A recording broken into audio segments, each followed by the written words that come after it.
এদিকে এসে আমাকে আদর কর। আমি আদর করব না, আর এসব বাসর রাত আমি মানি না। বাসর রাত করবি না মানে? বাসর রাত তুই করবি, তোর বাপও করবে। সোজা কথায় রাজি হয়ে যা, না হলে আজকে তোকে জানে মেরে দেব। দেখ, আমি তোকে বন্ধু ছাড়া অন্য কিছু ভাবি না, আর বিয়েটা একটা অ্যাক্সিডেন্টই হয়েছে, এটাকে বিয়ে বলে না। আমি এত কিছু বুঝি না। বিয়ে হয়েছে তোর সাথে, আর তাই তোর সাথেই বাসর করব। দেখ, এমনিতেই রেগে আছি, তার উপরে তুই আবার প্রেশার দিচ্ছিস, সেগুলো আমি মেনে নিতে পারছি না। আচ্ছা যা, আদর করতে হবে না। আমার বাসর ঘর নিয়ে যে স্বপ্নগুলো আছে সেগুলো পূরণ করে দে, তাহলেই হবে। দেখ, তোর সব স্বপ্ন পূরণ করে দিব, শুধু কিস করাটা ছাড়া। ঠিক আছে। কি আর করার, সুমাইয়াকে কোলে নিয়ে ছাদে গেলাম। এলোমেলো সব কিছু গুছিয়ে বলে দিচ্ছি।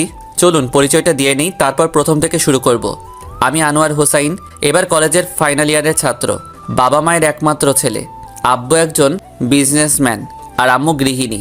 আর যার সাথে আমার বিয়ে হয়েছে সে হলো আমার বেস্ট ফ্রেন্ড সুমাইয়া। বাসা বেশি দূরে না, আর ছোটোবেলা থেকে আমরা বেস্ট ফ্রেন্ড।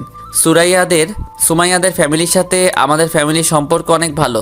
সুমাইয়াদের বাসার সবাইকে আমরা ফ্যামিলি ফ্রেন্ড মনে করি, তাই সবসময় সুমাইয়াদের বাসায় আসা যাওয়া আছে আমাদের। আপাতত এতটুকুই থাক, চলেন গল্পে যাওয়া যাক। সকালে শান্তির ঘুম ঘুমাতেছিলাম, তখনই ফোনটা বেজে উঠল। দিল ঘুমটা ভেঙে, তাকিয়ে দেখি সুমাইয়ার কল।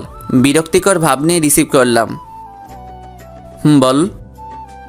ওই, তোরে না বলেছিলাম আজকে তোকে একটা খুশির খবর দিব, তাই সকাল 7টায় পার্কে আসতে বলেছিলাম। এখন কোথায় তুই? ও নো, তাই তো ঘড়ির দিকে তাকিয়ে দেখি 8টা 10 বাজে। কি করি এখন? পরিস্থিতি সামলাতে বলে দিলাম। আরে এই তো বের হয়ে গেছি, 5 মিনিট লাগবে। তুই কি রাস্তায়? আসতেছি। বেশি না, 10 মিনিট লাগবে, আসতেছি। ও, তা কষ্ট করে একটু দরজাটার দিকে তাকালে ভালো হয় জনাব। তাকিয়ে দেখি সুমাইয়া দরজায় দাঁড়িয়ে আছে। জিব্বায় কামড় দিয়ে ফেললাম। কি রে, তুই না রাস্তায়, তাহলে খাটে আসলি কিভাবে? সরি, আসলে সজাগ পাইনি। ওকে, এসে যখন পড়েছি তখন বলেই যাই কথাটা। আমি আবার রিল্যাক্সে শুয়ে ঘুমানোর ট্রাই করতে লাগলাম। তখনই সুমাইয়া বলে উঠল, শোন, আমার বিয়ে ঠিক হয়ে গেছে।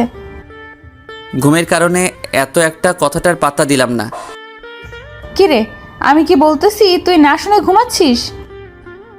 ঝাঁকিকে ঘুম চলে গেল, তাই বিছানা থেকে উঠে বসলাম। বল, কি বলবি? বলছি আমার বিয়ে ঠিক হয়ে গেছে। কি? আর মাত্র 15 দিন পর আমার বিয়ে, তাই তোকে বলতে আসলাম। যাক, আলহামদুলিল্লাহ। তা কার জীবনটাকে নষ্ট করতে যাচ্ছি শুনি একটু। মানে কি বললি তুই? না মানে ছেলেটাকে, যে তোকে জীবনসঙ্গী বানাতে চাই। আব্বুর বিজনেস পার্টনারের ছেলে। ছেলেটা হয়তো জানে না এই মেয়েটার ব্যাপারে, তাই বিয়ে করতে চাইতেছে। যদি ওর ব্যাপারে জানতো তাহলে কখনোই সুমাইয়াকে বিয়ে করতো না। এসব ভাবনা বাদ দিয়ে সুমাইয়াকে একটু রাগাতে বললাম, তাই নাকি? যাক, আর মাত্র 15 দিন। কিন্তু শান্তির নিঃশ্বাসটা ফেললি কেন? আমি চলে গেলে তুই খুশি হবি, তাই না? আরে না। তাহলে তুই শান্তির নিঃশ্বাসটা ফেললি কেন? আরে 15 দিন পর আমার কাঁধের পেতনি অন্য একজনের কাঁধে চলে যাবে, তাই শান্তির নিঃশ্বাসটা ফেললাম। তাকিয়ে দেখি সুমাইয়ার চোখগুলো লাল হয়ে এসেছে। এখনই আমাকে মারবে বলে মনে হইতেছে, তাই আগেই খেতার নিচে চলে যেতে লাগলাম। আর তখনই সুমাইয়া আমাকে এলোপাতাড়ি মারতে শুরু করে। আরে ব্যথা পাচ্ছি তো, সরি, মজা করেছিলাম। কুত্তা, শয়তান, বান্দর, বিলাই, আমি পেতনি, তাই না? রাখ, আজকে তোকে মেরেই ফেলবো। সরি বললাম তো। তাও মারা বন্ধ হলো না। অবশেষে উপায় না দেখে সুমাইয়ার হাতগুলো ধরে ফেললাম। এখন সুমাইয়া থামলো। কি হলো, পেতনির মার খেতে মন চাইছে না? না। তা বিয়ে নিয়ে কোনো প্ল্যান আছে নাকি তোর? আমার অনেকগুলো প্ল্যান আছে, তাই তো তোকে নিয়ে এখন একটু ঘুরতে যাব। এখন যেতে পারবো না, বিকেলে যাব। তুই এখন বাসায় যা। আর কলেজে যাবি তো নাকি?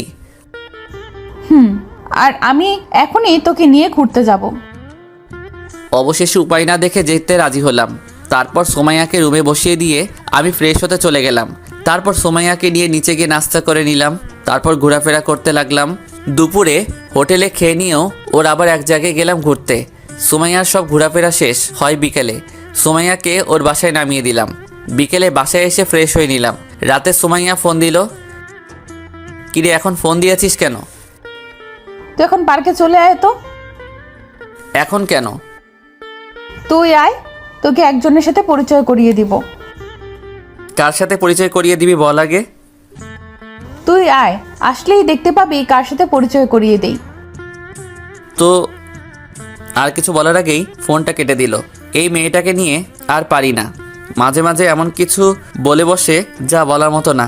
যাক, বিয়ের আর কিছুদিন বাকি, তাই সহ্য করে নেই। রেডি হয়ে চলে গেলাম পার্কে।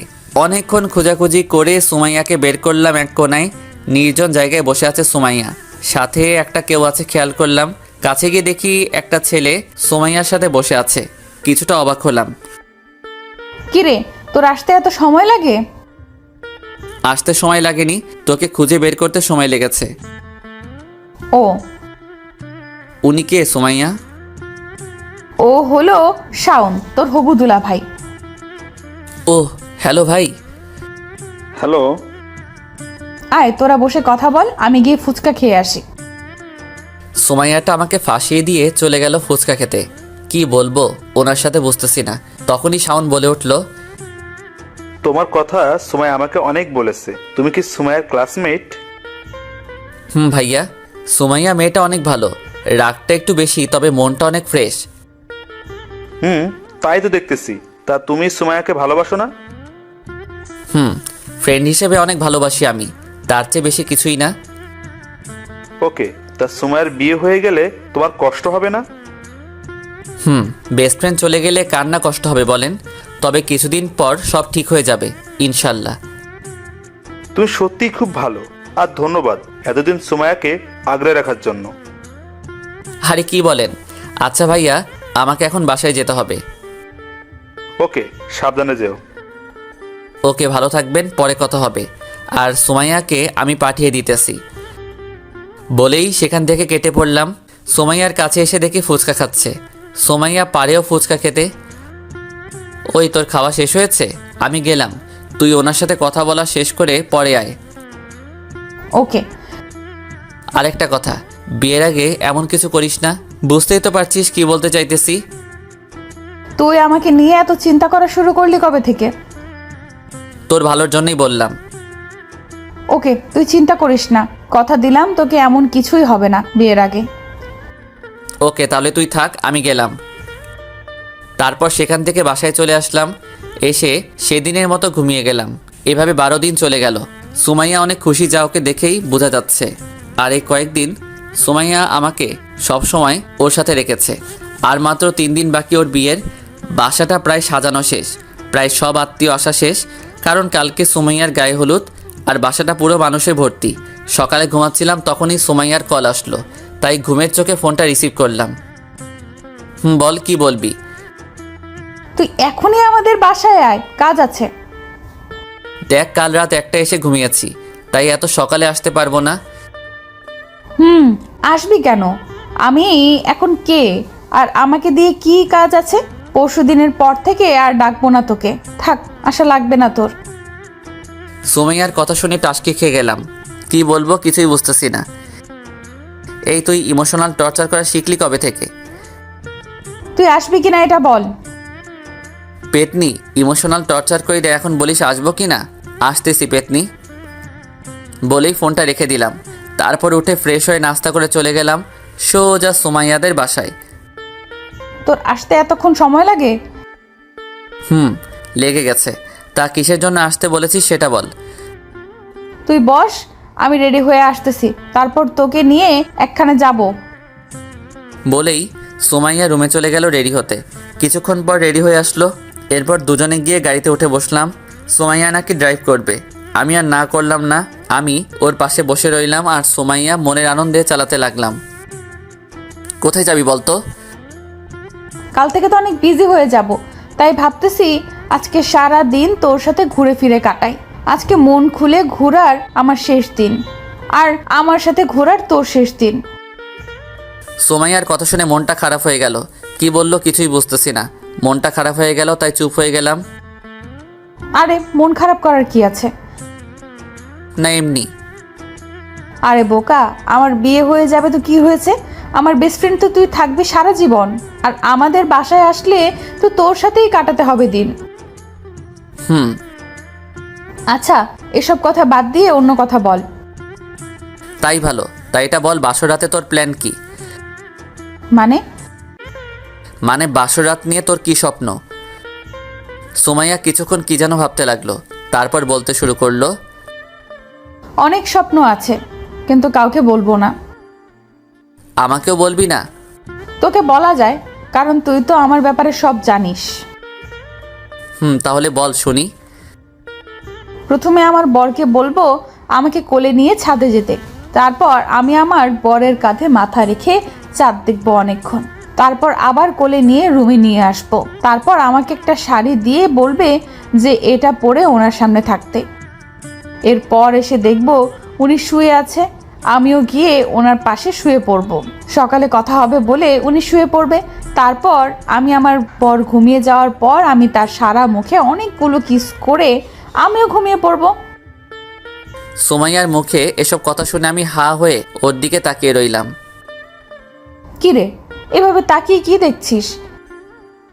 না, ভাবছি তুই এত রোমান্টিক হয়েছিস কবে থেকে? আমি রোমান্টিক ছোট থেকেই, কিন্তু মনের মতো কাউকে পাইনি বলে এতদিন রোমান্টিকতা লুকিয়ে রেখেছিলাম। তার কি এমন প্রতিভা আছে তোর যা আমি জানি না? আর কিছুই নেই। সত্যি বলছিস তো? তা তুই বিয়ে করবি কবে? বেশি না, আর 6 থেকে 7 বছর পর। কি? তখন তো তুই বুড়া হয়ে যাবি, তখন তো কোনো মেয়ে তোকে বিয়েও করবে না। কিছু না বলে হালকা হাসলাম। আচ্ছা, তোকে একটা কথা জিজ্ঞেস করি। বল। আচ্ছা, তুই আজ পর্যন্ত গার্লফ্রেন্ড বানালি না কেন কোনো মেয়েকে? তোর মতো শত্রু থাকতে গার্লফ্রেন্ডের কোনো প্রয়োজন নেই। সুমাইয়া কোনো কিছু না বলে জোরে হাসতে লাগলো। তবে তোর বিয়ের পর কাউকে ঠিকই গার্লফ্রেন্ড বানিয়ে নিব। ওকে। আচ্ছা, তুই এখনো পর্যন্ত বয়ফ্রেন্ড বানাসনি কেন? আমার প্রশ্ন আমাকেই করছিস? মনে কর তাই। আচ্ছা, তাহলে বলি, আসলে বয়ফ্রেন্ড থাকা মানে আলগা প্যারা, আর আমি প্যারা নিতে পারি না। আর বয়ফ্রেন্ডের সাথে নিজের যা শেয়ার করতাম তা তোর সাথেই করতে পারি, তাই ওইসব বয়ফ্রেন্ডের প্রয়োজন পড়েনি। ও, তা বিয়ের পরে কি করবি ভাবছিস? বরকে নিয়ে হানিমুনে যাব, তারপর তো পরীক্ষা চলে আসবে, পরীক্ষা দিয়ে আবার অবসর সময়টা কাটাতে দেশের বাইরে থেকে ঘুরে এসে ভার্সিটিতে ভর্তি হয়ে যাব। ভালোই। তারপর সারাদিন ঘোরাফেরা করে সন্ধ্যায় সুমাইয়া আমাকে বাসার সামনে নামিয়ে দিয়ে গেল। আমি ভেতরে চলে যাচ্ছিলাম, তখনই সুমাইয়া আবার ডাক দেয়। আমি গাড়ির কাছে আসতেই বলল, কাল সকালে আন্টি আঙ্কেলকে নিয়ে আমাদের বাসায় চলে আসবি, না আসলে যে তোর অবস্থা আমি কি করব তা তুই ভাবতেও পারবি না। ওকে, যা, তুই সকালে আব্বু আম্মু নিজেরাই চলে যাবে, তুই চিন্তা করিস না। ওকে, থাক তুই, আমি গেলাম। তারপর বাসায় গিয়ে খাওয়া দাওয়া করে দিলাম এক ঘুম। সকালে আম্মুর ডাকে ঘুম ভাঙে। কিরে, সুমাইয়া ফোন দিতেছে, যাবি না তুই? তোমরা যাও, আমি একটু পরে আসতেছি। আম্মু আর কিছু না বলে চলে গেল। আমি আরও কিছুক্ষণ ঘুমিয়ে নিয়ে তারপর উঠে ফ্রেশ হয়ে চলে গেলাম সুমাইয়াদের বাসায়। গিয়ে সবার আগে সুমাইয়ার সাথে দেখা করলাম। আমাকে দেখেই রেগে লাল হয়ে গেল। তোর এতক্ষণে আসার কথা ছিল? সরি রে, আসলে রেডি হতে দেরি হয়ে গেছে। আন্টি আমাকে বলেছে তুই কোথায় দেরি করেছিস। ও সরি। দুপুরেরটা ভালোই কেটে গেল। বিকেলে হালকা রেস্ট নিতে শুয়েছিলাম, তখনই খেয়াল করলাম আঙ্কেল মন খারাপ করে আব্বুকে কিছু বলতেছে। চেহারায় অনেক টেনশন আঙ্কেল আন্টির। তাই কি হয়েছে জানতে গেলাম ওনাদের কাছে। কি হয়েছে আঙ্কেল? না, কিছু না। কিছু তো একটা হয়েছে। আন্টি কি হয়েছে আপনি বলেন তো একটু। আসলে শাওনদের বাসা থেকে ফোন এসেছিল, ওরা বলেছে শাওন নাকি কোনো এক মেয়েকে নিয়ে বাসা থেকে পালিয়ে গেছে, তাই বিয়েটা হবে না। কি? হ্যাঁ বাবা। এখন এগুলো বললে কিভাবে হবে? সব আয়োজন করা শেষ, বাসায় সব মেহমানও চলে এসেছে, এখন বিয়ে হবে না বললে কিভাবে চলবে? মানুষের কাছে কিভাবে মুখ দেখাবো এটা ভাবছি, সবাই কি বলবে আমাদেরকে। পাশে তাকিয়ে দেখি আব্বু কি যেন ভাবতেছে আমার দিকে তাকিয়ে। তারপর বলে উঠল, হোসাইন, তুমি একটু ভিতরে যাও, আর কথাটা যেন সুমাইয়া বা কেউ জানতে না পারে, ঠিক আছে? ওকে। বলেই রুমে চলে গেলাম। রুমে গিয়ে ভাবতে লাগলাম এখন কি হবে। সুমাইয়া যদি জানতে পারে ওর বিয়ে ভেঙে গেছে তাহলে ওর কি অবস্থাটা হবে। না, আর ভাবতে পারতেছি না। প্রায় ঘন্টাখানেক চলে গেল এভাবে। না, বাহিরে গিয়ে দেখতে হবে সবার কি অবস্থা। তাই বাহিরে বের হলাম। বাহিরে এসে দেখি সব কিছু আগের মতোই চলতেছে। সুমাইয়ার কাছে গিয়ে দেখি সুমাইয়া হাসতেছে। কাহিনীটা বুঝতেছি না। এসব ভাবছিলাম তখনই সুমাইয়াদের বাসার কাজের লোক এসে বলে গেল আব্বু নাকি ডাকতেছে। তাই আব্বু রুমে গেলাম। গিয়ে দেখি আব্বু, আম্মু আর আঙ্কেল আন্টি বসে আছে।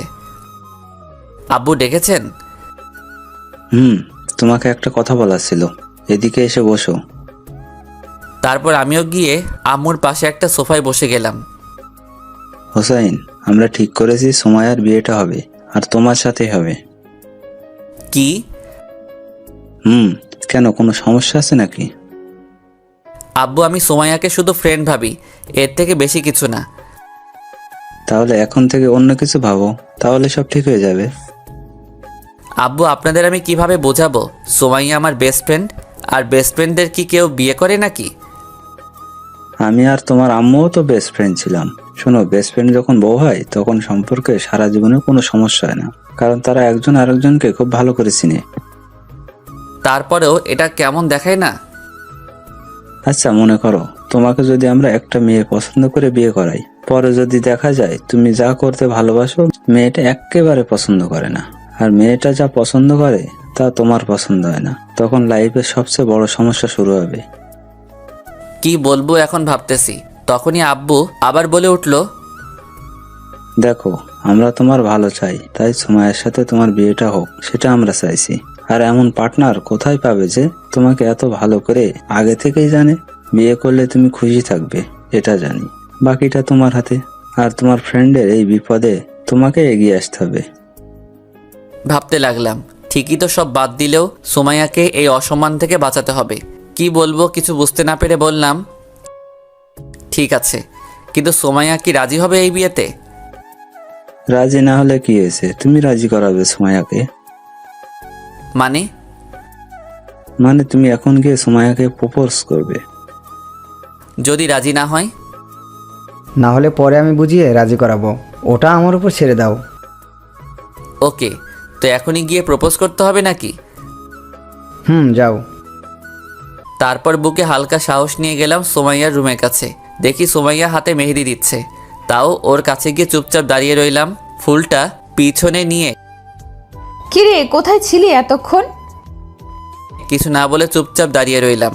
প্রশ্নের উত্তরে জবাব না দেওয়া দেখে সুমাইয়া আমার দিকে তাকায়। হয়তো বুঝতে পেরেছে কিছু বলতে চাই, তাই বলল, কিরে, কিছু বলবি? মাথা নাড়িয়ে হ্যাঁ বললাম। তো বল, কি বলবি? I I I love you. মানে? সুমাইয়া, আমি তোকে ভালোবাসি, বিয়ে করবি আমাকে? পিছনে থেকে ফুলটা বের করে ওর সামনে ধরলাম। সুমাইয়া কিছু না বলে অবাক হয়ে আমার দিকে তাকিয়ে রইল। হয়তো আমার চেয়েও বড় শক খেয়েছে হিমা নিজেই। কিছুক্ষণ তাকিয়ে থেকে হঠাৎ একটা চর বসিয়ে দিল। হাতের যত মেহেদি ছিল তা এখন আমার গালে লেপটে গেছে। চর খেয়ে গালে হাত দিয়ে চুপচাপ দাঁড়িয়ে রইলাম। হঠাৎ সুমাইয়া বলে উঠল, আগামীকাল দুপুরে বলতি, বিয়ে হওয়ার পর, তখন আরো ভালো হতো। বোকা, এই কথাটা বলতে এত সময় লাগিয়েছে, বোকা কোথাকার। সব ঘটনা থেকে যতটা না শক্ট হয়ে খেয়েছি তার চেয়ে বেশি শক্ট খেয়েছি সুমাইয়ার এই কথাগুলোতে। এসব ভাবছিলাম তখনই মনে পড়ল সুমাইয়ার হাতে তো মেহেদি, সেগুলো নিশ্চয়ই আমার পিছনে মাখিয়ে দিয়েছে। তাই বলে উঠলাম, ওই ছাড় আমাকে, তোর হাতে না মেহেদি দিয়েছিলি, সেগুলোকে আমার গালে আর পিঠে মাখিয়ে দিয়েছিস নাকি?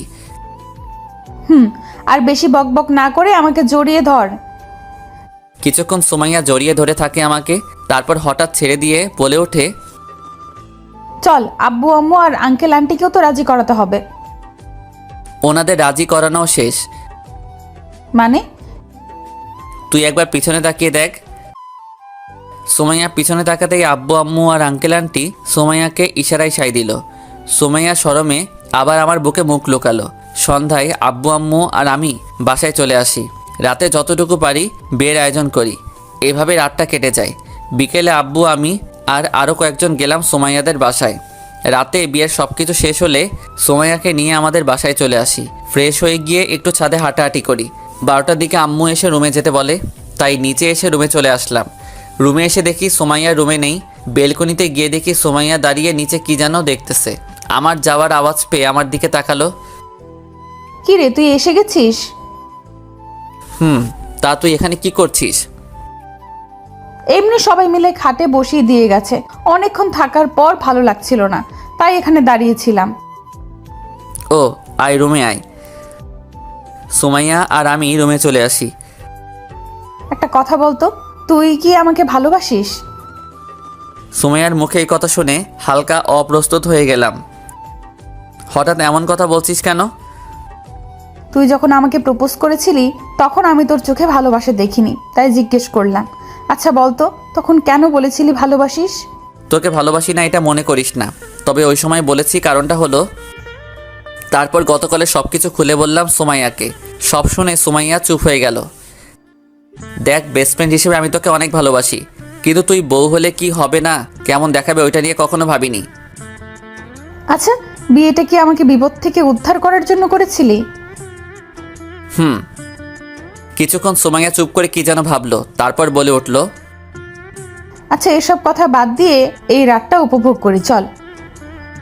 মানে? এদিকে এসে আমাকে আদর কর। আমি আদর করব না, আর এসব বাসরাত আমি মানি না। বাসরাত করবি না মানে? বাসরাত তুই করবি, তোর বাপও করবে। সোজা কথায় রাজি হয়ে যা, না হলে আজকে তোকে জানে মেরে দেব। দেখ, আমি তোকে বন্ধু ছাড়া অন্য কিছু ভাবি না, আর বিয়েটা একটা অ্যাক্সিডেন্টই হয়েছে, এটাকে বিয়ে বলে না। আমি এত কিছু বুঝি না। বিয়ে হয়েছে তোর সাথে, আর তাই তোর সাথেই বাসর করব। দেখ, এমনিতেই রেগে আছি, তার উপরে তুই আবার প্রেশার দিচ্ছিস, এগুলো আমি মেনে নিতে পারছি না। আচ্ছা, যা, আদর করতে হবে না। আমার বাসর রাত নিয়ে যে স্বপ্নগুলো আছে সেগুলো পূরণ করে দে, তাহলেই হবে। দেখ, তোর সব স্বপ্ন পূরণ করে দিব, শুধু কিস করাটা ছাড়া। সুমাইয়া রাগি চোখে কিছুক্ষণ তাকিয়ে থেকে কি যেন ভাবতে লাগলো। ঠিক আছে। কি আর করার, তাই সুমাইয়াকে কোলে নিয়ে ছাদে গেলাম। গিয়ে সুমাইয়াকে বসিয়ে দিয়ে আমিও ওর পাশে বসে গেলাম। সুমাইয়া আমার কোলে মাথা রেখে আকাশের চাঁদ দেখতে লাগলো। কি দেখতেছিস ওই চাঁদে? পছন্দের মানুষ যখন পাশে থাকে তখন চাঁদকে অনেক সুন্দর দেখায়, আর তুই এটা বুঝবি না। তার মানে আমি তোর পছন্দের মানুষ? পাম দিতেছস নাকি? সুমাইয়া রাগি চোখে তারপর আমার দিকে তাকালো। তারপর হঠাৎ করে সুমাইয়ার লিপ কিস করে বসলো। আমি পুরো টাসকি খেয়ে গেলাম ওর এমন কাণ্ড দেখে। কিছুক্ষণ পর সুমাইয়া আমাকে ছেড়ে দিয়ে হাঁপাতে লাগলো। আমার এখনো ঘোর কাটেনি, তাই টাসকি খেয়ে বসে আছি। এবার হয়েছে বিশ্বাস, এবার কোলে নিয়ে রুমে চল। কিছু না বলে সুমাইয়াকে নিয়ে সোজা রুমে চলে আসলাম। তারপর সুমাইয়াকে নামিয়ে দিয়ে ফ্রেশ হতে চলে গেলাম। ফ্রেশ হয়ে এসে দেখি সুমাইয়া সব গহনা খুলতেছে ড্রেসিংয়ের সামনে বসে। রুমে বেশি একটা আলো নেই, তার উপরে যা আছে সবগুলো মোমবাতি, আর তার সামনেই বসে সুমাইয়া গহনাগুলো খুলতেছে। মোমবাতির আলোয় সুমাইয়াকে এক মায়াবতী লাগতেছে। মায়াপুরীর হয়তো রানী, হয়তো সুমাইয়া। এই প্রথম সুমাইয়ার দিকে বন্ধু ছাড়া অন্যভাবে তাকিয়েছি। এসব ভাবছিলাম, তখনই সুমাইয়া এসে হালকা ধাক্কা দিয়ে বলল, কি রে, এইভাবে আমার দিকে তাকিয়ে কি দেখছিলি? কিছু না। এইভাবে তাকিয়ে থাকলে আমার প্রেমে পড়ে যাবি। যা, গিয়ে ফ্রেশ হয়ে আয়। সারাদিনে অনেক টায়ার্ড, তাই বেশি কিছু না বলে শুয়ে পড়লাম। জানি সুমাইয়া বাহিরে এসে আবার কিছু একটা করে বসবে, তাই চুপ করে শুয়ে রইলাম। কিছুক্ষণ পর সুমাইয়া এসে সোজা আমার উপরে শুয়ে গেল। এমনটাই হবে জানতাম, তাই অবাক হলাম না। সুমাইয়াকে বললাম, কি হলো, তুই আমার উপরে উঠে শুয়ে পড়লি কেন? ওই পাশে জায়গা আছে, যা গিয়ে ওইখানে শুয়ে পড়। কুত্তা, তুই না বললি আমাকে ভালোবাসিস না, তাহলে আমার জন্য ওয়াশরুমে শাড়ি রেখে আসলি কেন? তুই না বলেছিলি তোর বাসরাতের স্বপ্নের মধ্যেও এটাও একটা, তাই স্বামী হিসেবে পূরণ করে দিলাম। আমি তো বলেছিলাম আমার স্বামী আমাকে ভালোবেসে রাখবে শাড়িটা, তা তুই কি এটা ভালোবেসে রেখেছিলি? না। ও আচ্ছা, তাহলে তুই ঘুমিয়ে যা, সকালে কথা হবে। এমনিতে সারাদিনের ক্লান্তিকর ছিল, তাই তাড়াতাড়ি ঘুমিয়ে গেলাম। সকালে কারো কথা বলার শব্দে ঘুম ভাঙলো, তাকিয়ে দেখি আম্মু রুম থেকে বেরিয়ে যাচ্ছে, আর পাশে তাকিয়ে দেখি সোমাইয়া আমার বুকে মাথা রেখে কি যেন ভাবতেছে। কিরে, আম্মু এসেছিল কেন? তোকে ডাকতে এসেছিল। আমি বললাম আম্মুকে চলে যেতে, আমি তোকে নিয়ে আসছি। তুই আমার বুকে শুয়ে আছিস কেন? মন চেয়েছে তাই। আর তুই তাড়াতাড়ি গিয়ে ফ্রেশ হয়ে নে, না হলে আর কেউ রুমে আসলে তোকে নিয়ে হাসাহাসি করবে। কেন, কি করেছিস তুই? আমার শেষ স্বপ্নটাও পূরণ করে নিয়েছি। তার মানে আমার সারা মুখে লিপস্টিকের দাগ লেগে আছে, তাই তো? সুমাইয়া হালকা লজ্জা পেল। উঠে ফ্রেশ হতে চলে গেলাম। ওয়াশরুমের আয়নায় তাকিয়ে দেখি সত্যি মুখের কয়েকটা জায়গায় লিপস্টিকের দাগ লেগে আছে। শাওয়ার নিয়ে তাড়াতাড়ি চলে আসলাম। এসে দেখি বিছানাটা গোছাচ্ছে, তাই আমিও রেডি হতে লাগলাম। সুমাইয়া গিয়ে ফ্রেশ হয়ে আসার পরে দুজনে চলে গেলাম নিচে নাস্তা করতে। তারপর নাস্তা করে আমি উপরে চলে আসলাম। কিছুক্ষণ পর দেখি সুমাইয়াও রুমে চলে আসলো, এসে আমার পাশে বসে গেল। আজকে আমাদের সংসার লাইফের প্রথম দিন। তোর কাছে কেমন লাগতেছে আমি জানি না, তবে আমার কাছে অনেক ভালো লাগতেছে। তা সংসারে যে কাজ করতে হয় তা কি জানিস না? জানি, গিয়েও ছিলাম, কিন্তু আম্মু তোর খেয়াল রাখতে পাঠিয়ে দিয়েছে। আমি স্কুলের বাচ্চা না যে তোকে খেয়াল রাখতে হবে। যা, গিয়ে আমার জন্য কফি নিয়ে আয়। তোর কফি তুই গিয়ে নিয়ে আয়। এখন কিন্তু আমি তোর স্বামী, আর স্বামীর কথা স্ত্রীকে শুনতে হয়, তা কি তুই জানিস না? সোমাইয়া রাগী একটা ভাব নিয়ে তাকিয়ে উঠে চলে গেল। কিছুক্ষণ পর কফি নিয়ে আসলো আমার জন্য। স্বামী সাহেব, নিন আপনার কফি। হালকা মুচকি হেসে কফিটা নিয়ে নিলাম। তারপর সোমাইয়া এসে আবার আমার কোলে শুয়ে গেল। ওই, তুই কোলে শুয়েছিস কেন? চুপচাপ বসে থাক। আমি তোর একটা কথা শুনেছি না, তুইও এখন আমার একটা কথা শুনবি। ও, তার মানে এই কারণেই কফিটা এনে দিয়েছিলি? আমি এখন একটু ঘুমাবো, আর তোর কোলে মাথা রেখেই ঘুমাবো। কিছু না বলে আমি আবার ফোন টিপায় মন দিলাম। সন্ধ্যায় আব্বু আমাকে আর সুমাইয়াকে তার রুমে যেতে বলল। বুঝতে পারলাম না ডাকার কারণটা কি। সুমাইয়া আর আমি গেলাম আব্বুর রুমে। গিয়ে দেখি আব্বু আম্মু দুজনে বসে আছে। আব্বু, ডেকেছিলেন আমাদের? কালকে সকালে সুমাইয়াদের বাসা থেকে লোক এসে সুমাইয়াকে নিয়ে যাবে, আর তোমাকেও। আর তোমরা হানিমুনে কোথায় যাবে বলে ঠিক করেছো? আব্বুকে এখন কি বলবো বুঝতেছি না। তখনই সুমাইয়া বলে উঠল, আব্বু, সামনে তো পরীক্ষা, তাই এখন হানিমুনে যেতে চাইছি না। পরীক্ষার পর হানিমুনে নিয়ে চিন্তা করব। ওকে, সমস্যা নাই, তাহলে রেডি হয়ে থেকো কালকে যাওয়ার জন্য। আচ্ছা বলেই সুমাইয়া আর আমি চলে আসলাম। ওই, আব্বু প্রশ্ন করার পর তুই কিছু বললি না কেন? তোদের শ্বশুর আর বৌমার মধ্যে আমি কথা বলে কি করব? আচ্ছা, আমাদের প্রথম বেবি কিন্তু ছেলে নিব। সোমাইয়ার কথা শুনে হাঁ করে ওর দিকে তাকিয়ে রইলাম। কি বলে মেয়েটা? কি রে, এভাবে হা করে তাকিয়ে আছিস যে? ওই, তুই কোন কথার মাঝে কোন কথা নিয়ে আসিস? বিয়ে হয়েছে 2 দিনও হলো না, আর উনি এসেছে প্রথম সন্তান কি নিব? আরে, ভবিষ্যতের প্ল্যানিং করতে হবে না গাধা? তুই কর তোর ভবিষ্যতের প্ল্যানিং, আমি গেলাম ছাদে। বলেই ছাদে চলে আসলাম। এসে সন্ধ্যায় আকাশটা উপলব্ধি করতে লাগলাম। কিছুক্ষণ পর হঠাৎ পিছন থেকে কেউ জড়িয়ে ধরলো। না দেখেই বুঝে যাই এটা সুমাইয়া ছাড়া আর কেউ না, তাই ওর দিকে তাকালাম না। হঠাৎ সুমাইয়া বলে উঠল, সন্ধ্যার আকাশ দেখতে যে কেউ একজন লাগে তা কি তুই জানিস? না, তা একটু কষ্ট করে বলবেন কাকে লাগে পাশে? নিজের ভালোবাসার মানুষটা। আমার তো কোনো ভালোবাসার মানুষ নেই, তাই একাই দেখছি। এটা বলা মাত্রই সুমাইয়া পিঠে কামড় বসিয়ে দেয়। ওই, কি করছিস? ছাড় ছাড়। আর বলবি ভালোবাসার মানুষ নেই?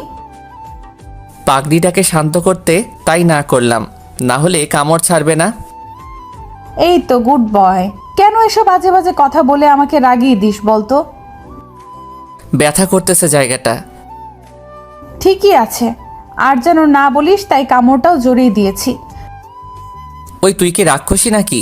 এইভাবে কেউ কাউকে কামড় দেয় নাকি? শয়তানকে সোজা করতে হলে দিতে হয়। এখন চল রুমে, আমি তোকে মলম লাগিয়ে দিতেছি।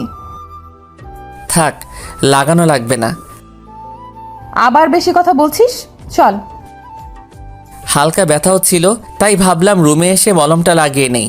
তাই সুমাইয়াকে বললাম, চল তাহলে। যখনই পা বাড়ালাম তখনই সুমাইয়া বলে উঠল, আমাকে কোলে নিয়ে চল। ওই তুই কি বলছিস? তুই জানিস আব্বু বা আম্মু যদি কেউ দেখে তাহলে কি ভাববে? আম্মু রান্নার রুমে আর আব্বুর রুমে শুয়ে আছে, দেখে এসেছি, তাই ভয় পাওয়ার কিছুই নেই। তারপরেও নিতে পারবো না, তুই অনেক মোটা হয়ে গেছিস ইদানিং। কথাটা বলার পরেই সুমাইয়া রাগি চোখে আমার দিকে তাকালো। এখনই হয়তো কাঁচা গিলে খাবে আমাকে। আচ্ছা আয়, এবারের মতো নিয়ে যাই। থাক, তোর নিয়ে যাওয়া লাগবে না। অভিমানে মুখ ফিরিয়ে চলে আসতেছে, তখনই টান দিয়ে কোলে তুলে নিলাম। ছাড়, আমাকে ধরবি না একদম। সরি, আর বলবো না হুম। বলেই আমার গলা জড়িয়ে ধরে কোলে বসে আছে। তারপর সোজা নিয়ে রুমে নামিয়ে দিলাম। তারপর ড্রয়ার থেকে একটা মলম নিয়ে এসে আমার সামনে হাজির হলো। এই, তোর টি শার্টটা খুলে আমার কোলে শুয়ে পড়, আমি মলম লাগিয়ে দিচ্ছি। থাক, মলম লাগাতে হবে না। আর তোর সামনে গায়ের টি শার্ট খুলবো কিভাবে? তার চেয়ে ভালো লাগানোই লাগবে না। চুপ, বেশি কথা না বলে যা বলেছি তা কর তাড়াতাড়ি। হ্যাঁ, এসেছে লাজুক সাহেব, বউয়ের সামনে কাপড় খুললে ওনার সম্মান চলে যাবে। এমনি লাগিয়ে দে, টি শার্ট খোলার কি দরকার? তুই নিজে খুলে আসবি না আমি উঠে খুলে দেবো তোর টি শার্ট? কোনটা? তোর খুলতে হবে না, নিজেই পারবো। বলে টি শার্ট খুলে উল্টে সুমাইয়া কোলে শুয়ে গেলাম। তারপর সুমাইয়া কামড় দেওয়ার জায়গাটায় মলম লাগিয়ে দিতে লাগলো, আর আরেক হাত দিয়ে মাথার চুলগুলো টেনে দিতে লাগলো। আমার একটা দুর্বলতা আছে, আর সেটা হলো আমি শুয়ে থাকা অবস্থায় যদি কেউ আমার চুলগুলো টেনে দেয় তাহলে আমি খুব তাড়াতাড়ি ঘুমিয়ে যাই। আর এটা সুমাইয়াও জানতো, তাই এবারও বেশি একটা দেরি হয়নি ঘুমাতে। ঘুম ভাঙলো সুমাইয়ার ডাকে। তাকিয়ে দেখি এখনও ওইভাবেই শুয়ে আছি, আর সুমাইয়া খাটের সাথে পিঠ ঠেকিয়ে বসে বসে মোবাইল টিপতেছে। কিরে, রাতে খাবি না? হুম। আম্মু ডাকতে এসেছিল, উঠে ফ্রেশ হয়ে আয়, নিচে যেতে হবে। আম্মু এসে কি আমাকে এভাবে ঘুমাতে দেখে গেছে? এভাবে মানে? মানে তোর কোলে মাথা রেখে ঘুমিয়ে আছি। কেন? তুই মারবি আমাকে? আম্মু দেখে কি ভেবেছে বলতো? আর তুই আমার চুলগুলো টেনে দিতে গেলি কেন? মন চেয়েছে তাই। আর আম্মু কি ভাববে? হ্যাঁ, ওনারা কি এই বয়সটা পার করেননি? ওনারা কি জানেন না কি হবে এখন? এসব চিন্তা বাদ দিয়ে গিয়ে ফ্রেশ হয়ে আয়, নিচে যেতে হবে আবার। আমার টি শার্টটা কোথায়? এই নে। তারপর উঠে ফ্রেশ হয়ে দুজনে চলে গেলাম নিচে। খাওয়া দাওয়া করে আবার উপরে চলে আসলাম। এসে আমি খাটের সাথে হেলান দিয়ে বই পড়তেছিলাম। তখনই সুমাইয়া রুমে আসলো। কি রে, বউ রেখে একা একা কি করছিস? বলেই আমার বুকে মাথা দিয়ে কি পড়ছি তা দেখতে বসে গেল। ওই তুই কি শুরু করলি? শান্তিতে একটু কাজগুলো করতে দে। তুই ঘুমিয়ে যা, কাল তো আবার তোকে তোদের বাসায় যেতে হবে। তুই যাবি না? না। ওকে, আব্বুকে দিয়ে তোকে সোজা করতে হবে। আর আমাদের বাসা থেকে ঘুরে আসার আগে কোনো লেখাপড়া নেই, বুঝলি? তুই এখন কি করব? ঘুমাবি আমার সাথে। আমি একটু আগে ঘুম থেকে উঠেছি, তাই এখন আর ঘুমাতে পারবো না। তাহলে দুজনে মিলে একটা কাজ করতে পারি। কি কাজ? চল আমরা সেক্স করি। সুমাইয়ার কথা শুনে টাসকি খেয়ে গেলাম। কি বলবো কিছুই বুঝতেছি না। এটা তো সেই সুমাইয়া না যাকে আমি বিয়ের আগে চিনতাম। কি রে, কি বলিস? ওই তুই কি বলছিস? মাথা ঠিক আছে তো তোর? গাঁজা খেয়ে এসেছিস নাকি? ঘুমা, না হলে আমি এখনই রুম থেকে চলে যাব বলে দিলাম। ওকে ওকে, আয় দুজনে ঘুমিয়ে যাই। আর অমন ভাবে অবাক হওয়ার কি আছে? তারপর সুমাইয়া আমাকে জড়িয়ে ধরে ঘুমিয়ে গেল। এভাবে কেটে গেল এক সপ্তাহ। বিয়ের সব ঝামেলা শেষ করে ফেললাম, কিন্তু দিন দিন সুমাইয়ার পাগলামি বাড়তেছে। সকালে রেডি হয়ে সুমাইয়াকে নিয়ে কলেজে গেলাম। সবার খোঁজ খবর নিয়ে আমি বসে বসে আড্ডা দিতেছিলাম। সুমাইয়া চলে গেল মেয়ে ফ্রেন্ডগুলোর সাথে আড্ডা দিতে। ক্লাস শুরু হওয়ার কিছুক্ষণ আগে তিশা আমার কাছে আসলো। তিশা হলো পুরো কলেজের ক্রাশ, সেই সূত্রে আমারও ক্রাশ। তিশা আমাকে ডাক দিয়ে নিয়ে যায় কি বলবে বলে। আমিও তিশাকে নিয়ে একটা গাছের নিচে গিয়ে দাঁড়ালাম। কি অবস্থা হোসেন, এতদিন কোথায় ছিলে? এতদিন বিয়ে নিয়ে একটু বিজি ছিলাম, তাই আসতে পারি নাই। তা বিয়ে করে ফেলেছ, আমাদের কাউকে তো দাওয়াতও দিলে না। আসলে বিয়ে যে করব সেটা আমিও জানি না, সব কিছু হঠাৎ করে হয়ে গেল, তাই কাউকেই বলার সুযোগ হয়নি। তাই নাকি? কি হয়েছে বলো তো একটু শুনি। আসলে তারপর সব কিছু তিশাকে খুলে বললাম। যা হয়েছে তা ভালোই হয়েছে, কিন্তু একটা জিনিস খেয়াল করেছো হুসাইন তুমি? না, কি? সুমাইয়া সে কখন থেকে আমাদের লুকিয়ে লুকিয়ে দেখতেছে। তাই নাকি? তাহলে তো ম্যাডামকে একটা শিক্ষা দিতে হয়। কিভাবে? তুমি যদি কিছু মনে না করো তাহলে তোমার হাত ধরতে পারি? তাহলে সুমাইয়া দেখবে রেগে চলে গেছে। ওকে, বাট পরে আবার তোমাকে মারবে না তো? সুমাইয়া যে রাগী। তোমাকে এসব নিয়ে চিন্তা করতে হবে না বলেই হালকা করে হাতটা ধরলাম। ব্যাস, তারপরেই নাকি সুমাইয়া রেগে সেখান থেকে চলে গেছে। বুঝলাম আজকে একটা কিছু হবে। আচ্ছা এখন বলো, আমাকে এখানে নিয়ে আসার কারণ কি? আসলে তোমার ফ্রেন্ড তৌফিকের নাম্বারটা লাগবে। ও, আমাকে না জানিয়ে এত দূরে চলে গেছো তোমরা? আরে তৌফিক তো এখনো জানেই না, আর তাই তো তোমার কাছ থেকে নাম্বারটা নিচ্ছি। ওকে, 017, আর কোনো হেল্প লাগলে বলবে, আমি আছি তোমাদের পাশে। ওকে। আচ্ছা চলো, ক্লাসের সময় হয়ে গেছে, এবার যাওয়া যাক। চলো। তারপর দুজনেই ক্লাসে চলে আসলাম, কিন্তু ক্লাসের কোথাও সুমাইয়াকে দেখতে পেলাম না। বুঝে গেলাম বাসায় চলে গেছে, তাই ক্লাস শেষ করে বিকেলে বাসায় চলে আসলাম। রুমে এসে দেখি সুমাইয়া ঘুমিয়ে আছে, চোখগুলো ফুলে আছে, মানে হয়তো পাগলিটা কান্না করেছে। এই মেয়েটার কবে যে আক্কেল হবে আল্লাহই জানে। ফ্রেশ হয়ে ওয়াশরুম থেকে বেরোতেই গালে একটা চর বসিয়ে দিল। তাকিয়ে দেখি সুমাইয়ার লাল চোখে তাকিয়ে আছে আমার দিকে। ওই, তোকে কাল রাতে সেক্সের কথা বলায় এমন ভাব নিচ্ছিলি যে তুই কিছুই বুঝিস না, আর আজকে কলেজে গিয়ে লুচ্চামি শুরু করে দিলি। তুই গাছের পিছনে লুকিয়ে কথা শুনছিলি কেন ওইটা বল। তোরা আমাকে দেখেছিলি? আর তোকে দেখেই একটু অ্যাক্টিং করেছি। আর স্বামীকে সন্দেহ করাটা বন্ধ কর পেতনি। এগুলো আগে বলিসনি কেন? তাহলে তো থাপ্পড়টা খেতে হতো না। সর এখান থেকে। আর ভুলেও যদি একবার হাত তুলিস আমার উপর, তাহলে তোর হাত পা ভেঙে তোর গাদে ঝুলিয়ে রাখবো বলে দিলাম। তুই কোনো মেয়েদের দিকে তাকাস না, তাহলেই আমি আর তোকে মারবো না। ঠিক আছে, তাহলে আজ থেকে তোর দিকেও তাকাবো না। আমার দিকে না তাকালে মিনিটে 10টা থাপ্পড় খাবি বলে দিলাম। তুই না বললি কোনো মেয়ের দিকে না তাকাতে, তাহলে আবার তোর দিকে কিভাবে তাকাবো? নাকি তুই পুরুষ, কোনটা? চুপ, বেশি কথা বলবি না। আমি ছাড়া আর কোনো মেয়ের দিকে সহজে তাকাবি না, আর তাকালে থাপ্পড়ের কথাটা মনে করিস। মনে থাকবে না? আর সর সামনে থেকে। না হুসাইন, এই সন্ধ্যায় একটু আদর করো না আমাকে। আমাকে মেরেছিস মনে নেই? তোকে আদর তো দূর, আমার কাছেও আজ থেকে আসতে দিব না। এক সময় তো ঠিকই করবি, আমাকে ছাড়া আদর করবি কাকে আর? কেন, তিশা আছে না? বলেই রুম থেকে বেরিয়ে নিচে চলে আসলাম, আর পিছন থেকে রাগে জ্বলে পুড়ে শেষ হয়ে যাচ্ছিল। রাতে খাওয়া দাওয়া করে চলে আসলাম রুমে। সুমাইয়া রেগে আছে, তাই ও আসার আগেই ঘুমের ভান ধরে পড়ে রইলাম। কিছুক্ষণ পর সুমাইয়া এসে কিছু না বলে চুপচাপ আমার বুকে মাথা দিয়ে ঘুমিয়ে গেল। এইভাবে কেটে গেল 2 মাস। পরীক্ষাও শেষ হয়ে গেল। আমাদের ক্লাসমেটরা সবাই মিলে ঠিক করলো একটা পার্টি দিবে সবাই মিলে, কলেজে সবার সাথে শেষবারের মতো মজা করার জন্য আর কি। সন্ধ্যায় আমি আর সুমাইয়া রেডি হয়ে চলে গেলাম সেখানে। পার্টি চলতেছিল, আমি আমার ফ্রেন্ডের সাথে কথা বলছিলাম, তখনই সুমাইয়া এসে আমার পাশে বসলো একটা কিউট বেবি কোলে নিয়ে। কিরে, কার বেবি নিয়ে এসেছিস? আমারই একটা ফ্রেন্ডের মেয়ে, দেখ কত কিউট বেবিটা। তা তুই বেবিটাকে নিয়ে ঘুরতেছিস কেন?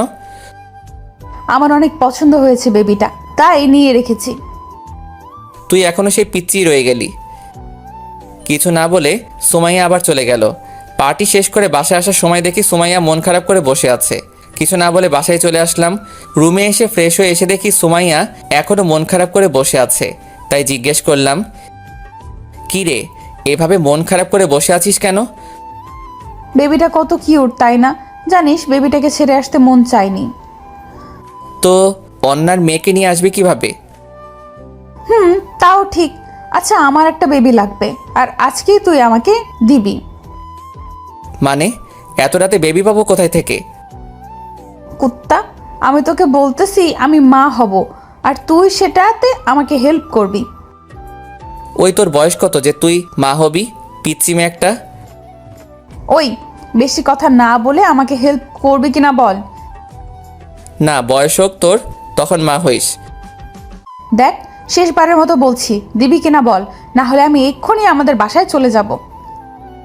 চলে যা, তারপরে আমি রাজি না। আর তুই তো ভার্সিটিতে উঠবি কয়েকদিন পর, এখন এসব চিন্তা বাদ দিয়ে ঘুমা। সোমাইয়া আর কিছু না বলে ওর ব্যাগ গোছাতে লাগলো। আমি ওর পাগলামিগুলো দেখতে লাগলাম। ওই বেবিটা দেখার পর কী যে হলো ওর আল্লাহ জানে। মা হতে উঠে পড়ে লেগেছে। এসব ভাবছিলাম, তখনই দেখি ওর ব্যাগ গোছানো শেষ। যখনই রুমের দরজা খুলতে যাবে তখনই ওর হাতটা ধরে ফেললাম। ওকে বেরোতে দেওয়া যাবে না। সোমাইয়া, কি হয়েছে তোর? এরকম করছিস কেন? তুই মাত্র কলেজ লাইফ শেষ করেছিস, এখনই বেবি নিয়ে কি করবি তুই? আমার একটা বেবি লাগবে, তুই দিবি কিনা বল, না হলে ছাড় আমাকে, আমি এক্ষুনি চলে যাব। মা হওয়া এত সোজা না, আরও একবার ভেবে দেখ, পরে আমাকে বলতে পারবি না বলে দিলাম। সুমাইয়া অবাক হয়ে আমার দিকে তাকায়, তারপর ওর হাতের ব্যাগটা ফেলে দিয়ে এক লাফে আমার কোলে উঠে যায়। তারপর আর কিছু বলার আগে আমার ঠোঁটগুলো নিজের ঠোঁট দিয়ে বন্ধ করে দিল। 2 বছর পর কেটে গেল আমাদের সংসারের, আর ছোট একটা বেবিও আছে আমাদের। আজকে সুমাইয়া ভার্সিটিতে যায়নি, তাই বিকেলে ভার্সিটি থেকে ফিরে এসে দেখি সুমাইয়া রুমে একা বসে আছে। কি রে, তুই একা বসে আছিস? বাবু কই? বাবুকে আম্মুর কাছে দিয়ে এসেছি সামলাতে। কেন? আম্মু আমাদের বাবুকে সামলাবে, আর আমি আম্মুর বাবুকে সামলাবো। কোনটা বলিস? তোর মতলবটা ভালো লাগতেছে না। ভালো লাগা লাগবে না। বলেই ধাক্কা মেরে খাটে ফেলে দেয়। তারপর আর কি, চলতে লাগলো আমাদের প্রেম কাহিনী। দোয়া করবেন সবাই, আমরা যেন সুখে শান্তিতে দিন কাটাতে পারি। ভালো থাকবেন সবাই। আল্লাহ হাফেজ।